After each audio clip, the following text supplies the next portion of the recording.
Hi and hello there, Sagittario. So before we start your June 2025 reading, batiin muna natin everyone.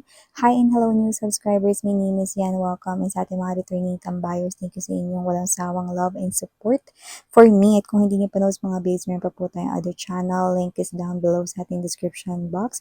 So if interested, na pwede kayo mag-visit dyan at pwede rin kayo mag-stay. Meron tayong ina-upload na collective readings for all signs dyan every day. At yun nga, wala tayo ditong gender, so babae, lalaki, LGBT, everybody welcome. Pwede rin pong i-switch at magkapalit-palit yung mga roles dahil possible talaga mangyari yan kasi general reading ito. And at the end of the day, everybody, you hold your free will at pwede niyang gamitin, malaya niyang gamitin, anytime, anywhere. So as you can see, we have here hexagon shape na tarot deck. So we're gonna do the upright position for this one. Pero kung makuha natin ang card in reverse position, then we're gonna get the reverse meaning of that. Okay, so cross-watchers ni Saji, welcome ka rin at may Sagittarius placement sa natal chart, birth chart. Welcome din kayo. So let's go ahead and check these messages right here for you guys. Archangel Michael, thank you so much. Together with the angel guides, can we get messages for Sagittarius, please, for the month of June 2025? Month of June for Sagittarius, please. Anong meron na dapat nilang manose or malaman in advance? Let us see. June messages for Saji.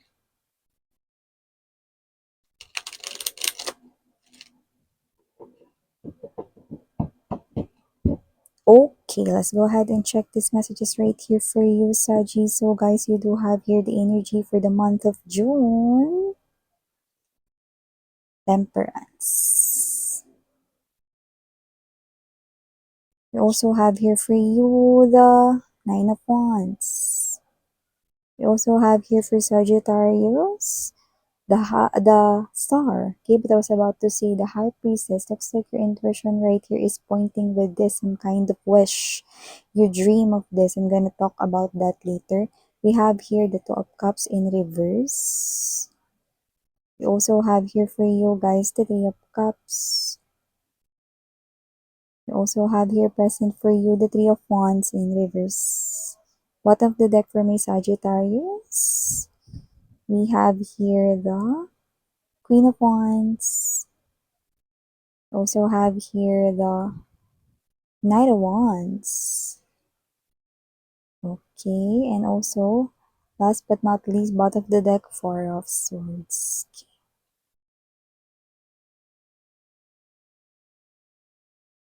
Dahil wala siya sa gitna, urong natin yung mesa. Tamad yung reader. May papunta pala dito. Okay. So, yun nga no, Saji, sa nakikita ko dito mga babes, mukhang meron dito mga messages na dapat ninyong malaman this June. So, nakita ko dito ng energy mga babes, so na parang meron kayo ditong parang waiting, especially if you are single. You're waiting right here, pero medyo naiinip na kayo kasi ang tagal naman miss yan. Ang tagal naman dumating nung para sa akin miss yan, yan no. So, nakita ko dito mga babes, no, wag niyong intayin daw para ito ay makilala nyo na this month of June. So, the more kasi na para kayo rito, no, na parang naiinip, no, the more na parang nagkakaroon ng delay yung pagpapakilala sa inyo ng person na ito, no. So, it is divine timing talaga, no. So, talagang mga babes, no, itong person na to, no, actually lumalabas dito parang dapat last year niya pa to nakilala. Pero parang dito kasi medyo gustong-gusto niya na talaga, no, na ma-fall in love, maging in relationship dito, no, lalo na yung iba nagiging asara na kayo ng friends mo. Girl, kailan ka mag-aasawa? Girl, kailan ka ba magkaka-boyfriend or pre, kailan ka magkaka-girlfriend? Yan, no? So, parang mas natitrigger na mas napipressure yung mga energies na nahagip natin para sa message na ito. Pero, meron ditong lumalabas na new love for you, Saji, no? At papabilis natin ang pagpapakilala nito sa inyo ngayong June, no? Basta wag nyo lang masyadong isipin na may makikilala kayo ngayong June para makilala mo na siya. Dahil kapag ikaw ito na parang super attached ka pa rin, no, sa pag-iisip na ay may makikilala ko ngayong June, no, maaaring umurong ito, no, at maaaring July mo na siya makilala. 'Di ba? So, wag nating ganun, mga babes, no? Okay.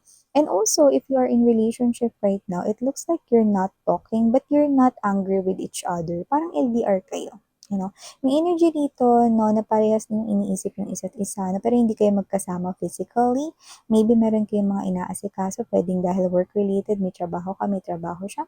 Hindi kayo masyadong nagkikita, pero yung iba as in magkalayo talaga kayo, no, like physically far from each other. Yan, no? Pero the love is there. So nakikita ko dito, no need to worry daw with this Nine of Wands energy kasi nakikita ko that your person, wala siyang iba ditong ginagawa no, na milagro sa likod niyo. No? At gayon ka din sa kanya. Yan, no? So parang kampante lang itong klase ng energy no, na meron kayo rito ng iyong lover. Okay lang yan kasi mga babes na maganda nga yung klase ng energy na yan kasi mas makakapag-focus ka sa ibang bagay, no?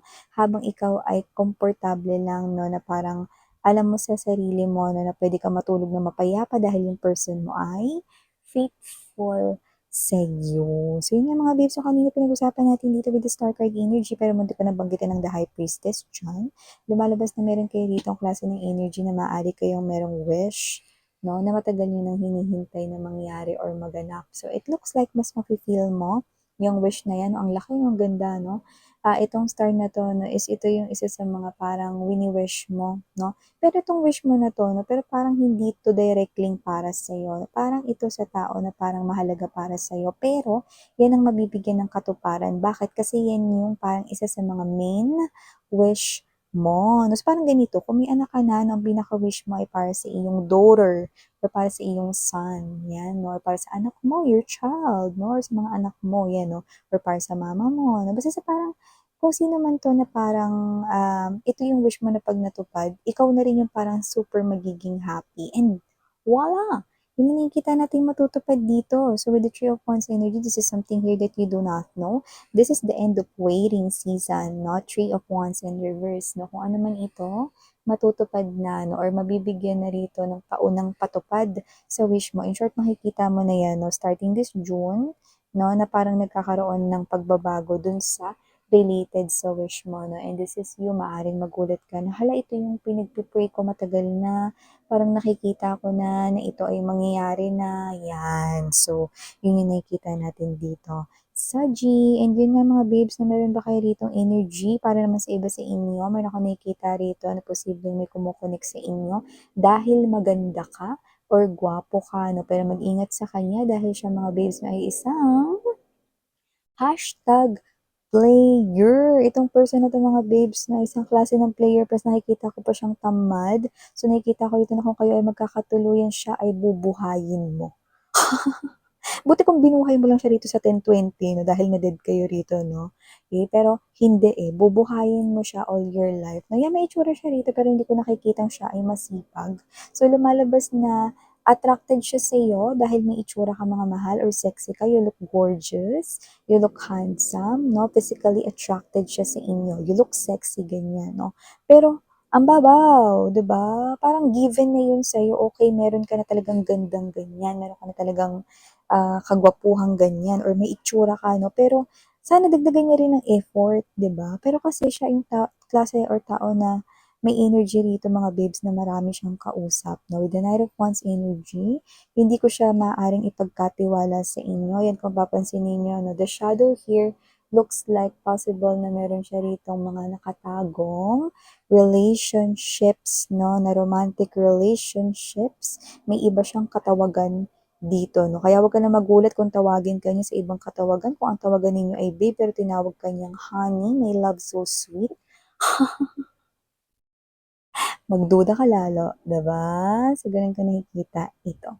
Usaping pera naman, nakakita tayo dito ng energy mga babes na posibleng mapag-usapan ninyo ng isang ka-close mo na ewan ko kung magsa-start ba kayo rito magtinda, magnegosyo, or ilagay ang inyo rito, no, na parang negosyo online para mas maraming makakita or whatever. Pwedeng ilagay nyo rin yan sa mga parang online shops like, let's say, Shopee, Lazada, TikTok, whatever, no? Pwede naman nang gamitin yung mga social media platforms na yun para magbenta or mag-sell ng products, no? Or mag-start ng negosyo. So, puwedeng 'yan ay makatuwang mong isang friend or isang taong mapagkakatiwalaan dito. So, nakikita ko na yung energy niya 'no is somewhat bagay na bagay dito. May interest talaga siya rito at may chance talaga na talagang mag-fly-fly ang kita ninyo kung kayong dalawa ay magsisimula na this June 'no. Basta kung sino man ito parang may energy na siya yung klase ng energy na, gagawin niya yung lahat para talagang magtuloy-tuloy na yung magandang pasok ng kita dito. Partnership with someone na may kinalaman sa pera 'no. Pero kung kayo ay nagtatrabaho sa isang company, nakikita ko naman dito sa Gino na isang tao ito na pagkakatiwalaan mo 'no. Pero maaaring yung iba ay taas kilay rito, bakit kamo? Kasi maaaring siya ay bago lamang 'no, pero maaaring, maging judgmental ng iba, "Naku, yan pa yung naging partner mo mare, paano kung tamad yan 'no?" Parang ikaw naman sa isip mo, "Naku mare, ikaw nga naging partner ko, eh, wala akong napala." Pero dito sa bago ng mga babes, nakikita ko rito na gusto niyang ma-regular. Kaya kung siya ay probationary, nakikita ko rito ipapakita niyang galing. Pero kung kahit hindi siya rito bago, mga babes, no, parang ganito talaga siya mag-work. So, kung sino man ito, pwedeng bago ito na maging kapareha mo sa work. Baka may project, no, or i-assign kayo rito ng boss mo or ng company na maging partner kayo or mag-team up kayo rito sa isang business proposal with someone, no?